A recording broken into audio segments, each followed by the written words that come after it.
Who created God? The question that collapses on itself. The question sounds bold, almost defiant, as if the finite could subpoena the infinite and demand an origin story. If God created everything, then who created God? Hidden inside the question is a smuggled premise. It treats God as an object in time, one more entry in a chain of causes, a thing that began and therefore must have a beginner. But what is eternal is not inside time at all. Being is not an item within the inventory of the world. Cause without a cause does not sit on a timeline. So the riddle implodes when seen clearly. Asking who created God is like asking what color silence is, or what shape light has before it shines. It confuses source with the things that seem to spring from it.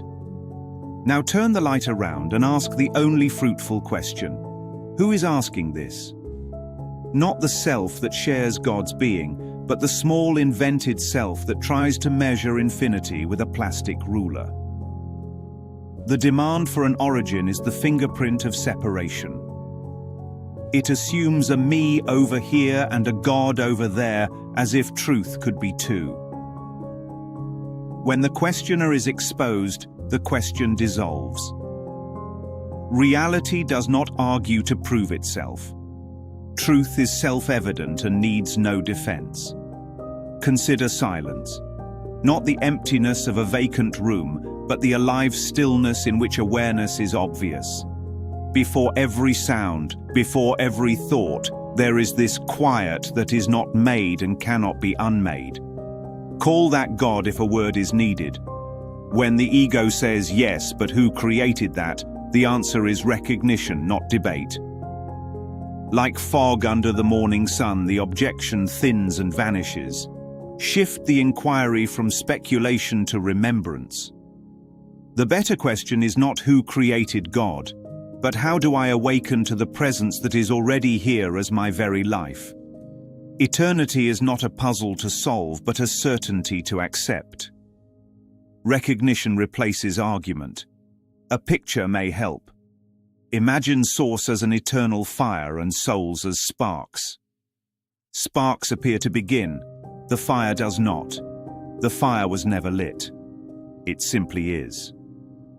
The ego wants to trace the fire back to a match, a first flicker, a hand to strike it. But there was no match before the fire that is being itself. There is only the always. Here is the paradox and the cure. Sparks seem to wander, believe they left the fire, and ask for explanations the fire cannot give because it does not explain, it only is. Forgetfulness cast the play of distance and time. From that stage arose the whole theatre of metaphysics, with questions that sound profound, yet circle a premise that is false. Separation was never factual, only imagined. What is imagined makes problems to solve, and then offers itself as solver. That is why the question, who created God, feels difficult and important. It is the ego defending its own invention by demanding credentials from reality. The correction is mercifully simple. Let the premise collapse. Let the conversation return to awareness itself. Look quietly at what does not come and go, and notice that it never began. Practical guidance follows from this. If what you are is of God, then identity is not a body, not a story, not a timeline of wins and losses. Identity is the awareness in which stories appear and disappear. Fear softens because the ground is not threatened when waves change. Guilt loosens because innocence belongs to what is created like its source, not to roles the dream assigns. This is not a call to blind belief. It is an invitation to test, to notice the peace that arrives when the false premise is set down. When the mind stops negotiating with illusions, a quiet confidence remains. From here, the old riddle becomes transparent. Who created God is the wrong angle of approach. Better to notice that only the belief in separation needs explanations. Reality needs none. So rest the question and receive the answer that is not made of words. Let silence speak in the way only silence can. Let memory return, not as a thought about God, but as the felt recognition of being. Submitted for your approval, a courtroom with no judge, no jury, and no defendant, only a question rehearsed by a shadow on the wall. The case is styled "The People versus the Infinite," and the charge is failure to produce a beginning. But the docket is a dream, the stenographer is wind, and the gavel is light. Reality is acquitted because it never stood trial. The shadow dissolves.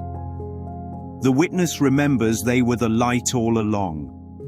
Case dismissed, filed forever in a jurisdiction occasionally visited by travelers who wake up and smile, a district sometimes known as the Twilight Zone. Portrait of a courtroom no longer in session. The question has been withdrawn, the witness excused, and the light, having taken the stand, needs no defense. There was never a verdict to reach, only a remembrance to allow. For in the final analysis, the accused and the accuser were never two. The gavel falls on silence and silence answers back. Somewhere between thought and eternity, another traveler awakens and finds the trial was only a dream. Case closed. Peace proves.